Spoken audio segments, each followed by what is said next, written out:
What's going on? I'm Yonder, the black punk. Welcome to the Martyr Mansion. I don't live here, but I'm squatting. Come on. And this is the stripper pole. So, it's the black punk listening party we had in this space 2 nights ago. I'll give you a tour. This is where motherfuckers was getting high, drinking, taking a bunch of shots. This is for all the lovely dancers and sex workers around the world. And now we'll show you the pool and jacuzzi, where Ali Shrugs made a man-made torch. This might be the first time you've seen graffiti on a mansion wall, you know. So Martyr Gang, this is Martyr Gang. This is bigger than Yonder. This is my community. This is what I die for. This is everything to me. And I would be nothing, Yonder would be nothing without Martyr Gang. So this is, you know, what's leading my brand. I hope it overtakes, you know, myself and just speaks to people who feel like they're not a part of a community, they're outcast, they're a rebel, you know, people aren't working hard enough. Like, well, we're the people to be around, you know? We want the best for you, and we're willing to die for what we believe in, Martyr Gang. So the wall was like an in the moment situation. I was over here in this corner talking to Eddie Baker, and I look up and I see Ali tagging Martyr Gang, then I look down again and I see Ali tagging the wall. So he put God hates you, and we had to put a heart over that for balance. Cause I respect his point of view, but you know, I respect the other point of view as well, and I need to teach the world more balance. I think everybody looks at their perspective instead of looking at both ends of the spectrum and coming in the middle and like creating the middle ground and community, and that's how we learn from each other. I think that, you know, the world's lost right now and needs to find more balance. So we rebel for therapy. Yeah, while we're here, just because it looks really great, just talk a little bit about your project and stuff. You could even stay profile a little. That was kind of dope, yeah.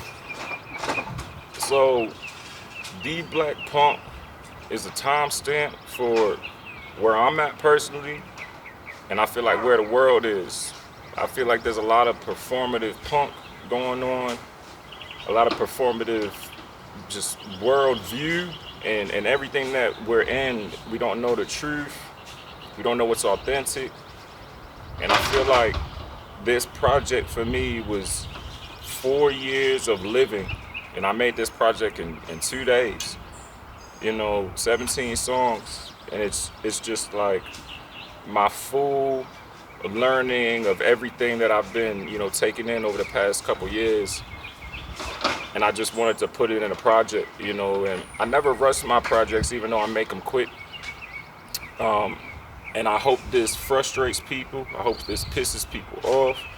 And I hope it brings some light and inspiration to people who see the full picture, you know, because I'm not one to explain my art, and I won't. You know, that's up to the people. So the music is for you. The how you feel is for you, and I'll never release my lyrics, you know. You think you heard something I said, that's what I said. You know, I would never take anything away from the listener, ever. The Black Punk. This poem right here was a part of my stage for my listening party, just so I could, you know, spread awareness for sex work and dancers. Good. Okay. Yeah, sick. All right, cool. So what's up? J-Sky in the house with the one only Earl from Yonder. Come on, man. So tell me, how'd you get your name? So basically my name was given to me. In my family, you have to earn your name. So my cousins gave me my name Yonder because they thought I was wise beyond my years. You know, I was the person that basically was like, we robbing and stealing. We should rob and steal from those who rob and steal from our community. We should be vigilante. Sick. So that's how I got Yonder. Sick. And you're from Maryland? I'm from Baltimore, Maryland, yeah. That's what's up. Do you like The Wire? Everybody loves The Wire. Yeah, so tell me, like, you have crazy fashion. It's like a combination of like a MMA fighter, combat boots, like crossbody, like, I don't know, like Chelsea fashion in Manhattan, and then like some hyper punk hair. Like, tell me about that. So it's today. I just woke up. I ain't really feel like getting dressed, you know. So this is like kind of like my workout gear. Like working these shorts. I train more Thai. I need to do more. You know, this is shout out Yori. They hooked me up with New York and gave me some gear. And the homie made these cuffs from scratch because I like wearing, you know, custom shit. And I made this. It's a lock you practice picking locks with, chain from Home Depot. And the boots is just, you know, steel toes. You know, they made me take them off when I go through TSA at the airport. Yeah, you seem like you might have a few issues at TSA. Yeah, for sure. Like, if you could hand your mixtape to one person, just one, who would it be? God. Sick. God's got the biggest deal. I mean, you know, I got to see what he got to say about what I'm talking about. I feel you. Your art and your music and your passion like that, it's not necessarily for monetary value. It's like it has a bigger purpose than that. I would say like I've kind of almost, you know, I don't really want a major deal unless I have full creative control over what I want to do. I really don't, you know, me being a black punk, I can't follow the norm of like what everybody else is doing and, you know, what I'm supposed to be doing or what people are like try to give me advice all the time where you should post every day or you should do reels every day or you should do this. And I'm just like, I'm losing track of like my message and like what I stand for because I mean, I didn't do this to post every day. You know, I did this to make shit that had like, that was timeless. That's gonna last longer than me. You could work with one person, one producer, one artist, anyone in the world, living or dead. Who is it gonna be? Let's just say living. I'm like, all right, living. Yeah. Kanye West. What album are you collabing? Like, at what time period? You know, because he kind of goes through phases. I'm collabing with Kanye right now. Okay, word. Right now. Kanye, I'm collabing with you right now. The Black Punk, man. I got a lot of shit to say. You have some like really cool tattoos. Like, tell me what maybe one of your favorite tats.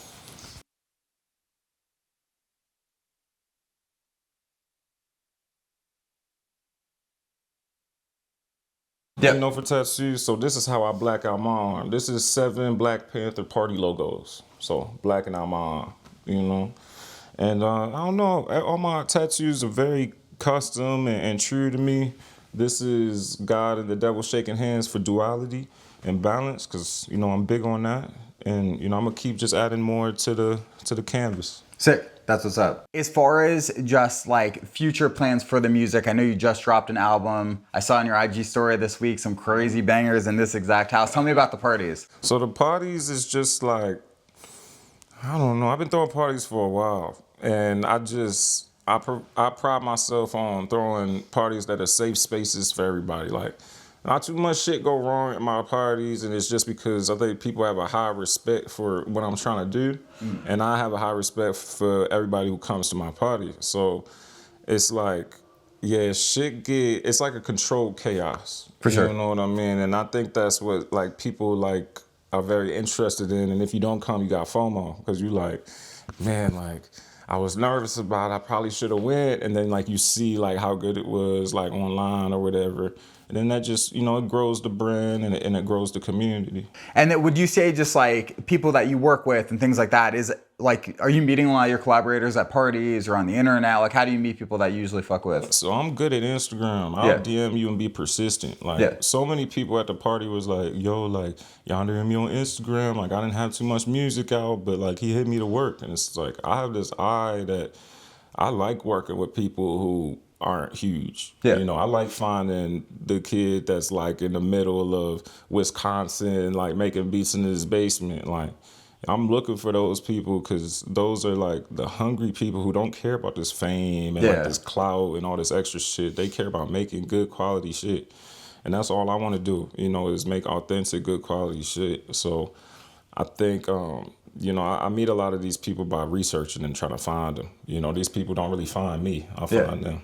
Yeah. And if you're in like a cold basement in Wisconsin, there's no other option but to get that heat. You know what I mean? They have to make the heater. They're gonna die. Oh, my mama, that's a fact. That's the biggest dad joke I ever said. Okay, so you're in LA right now. I know when we spoke, you were saying that you're a bit of like a nomad.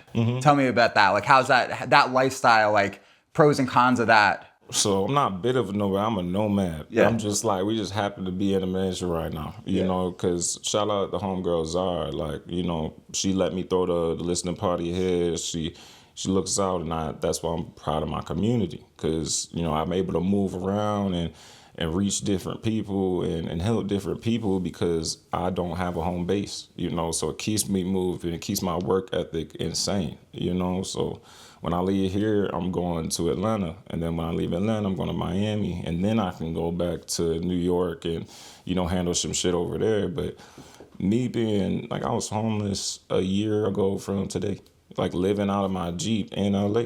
And then all of my shit got stolen out of my Jeep and thought it was rock bottom, you know, and I just kept going and kept going. But this is how I'm able to drop as much as I'm dropping and be as consistent as I'm able to be because this is my life. For sure. What would you say is the biggest difference between New York and LA? The biggest difference between New York and LA is the people. I would say New York is more going to the deli, hey, what's up, how you doing? I feel like California, it's more like, hey.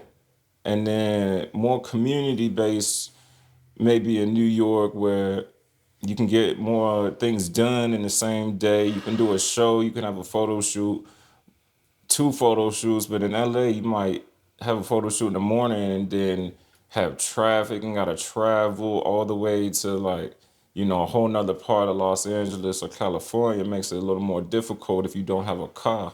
And then also I think like when it comes to shows, New York is more authentic with some crowds when it comes to DIY shows.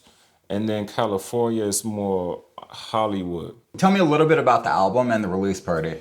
So the Black Punk is an EP, and for me, EP is an experimental project. To this day, I haven't released an album. Y'all will know when it's time for the album. It'll be like all eyes on, you know, and I'll have like budget for the first time in my life. You know, I've made everything out of nothing. All my videos, you know, shout out Kai, Brenna, everybody that, you know, I've worked with that have really worked with me with nothing, basically no budget. I would say the Black Punk is like DIY EP. I think the party was the same thing. All this budget came out of my pocket, which I do not have.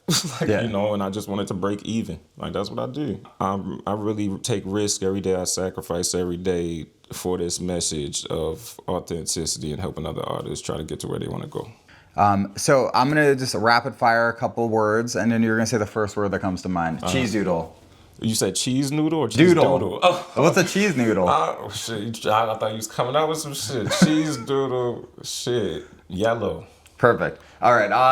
Uncrustable. I guess I'm hungry. Fuck. I'm around all this weed. Snacks, yeah, it's a good one. Yeah. Uncrustable, shit. Struggle. The last one, I'll say a word, but we have to rhyme with the word. So it's just like, let's say, backpack. Knapsack. This is perfect. I just thought of it, so I was doing it. We really should just do a hair tutorial, you know what I mean? But we don't have time for that. You gotta fly out by Monday. I don't know if we're gonna be able to fit it in. I'm like, so, just to show y'all, this ain't no gel. This is small black rubber bands and trial and error, man. You know, and shout out all the beautiful women that have helped me, you know, do this because like it takes 3 hours, man. And I keep it for like 3 months at a time. What is your relationship with like Sonic? The Hedgehog? The Hedgehog? I fuck with bro. You guys related? Yeah, I fuck with bro.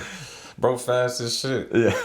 I like fast money, bro fast as shit. That'd be like the best Halloween costume for you. You just spray yourself in blue. For right? real. He's blue? Yeah, I think so. He had like a sister too. I was thinking about Buckethead, so I could just put a bucket over top and I could hide it. You know what I mean? Buckethead's my favorite guitar player. That's what's up. It's time for you to get the fuck out. Ah!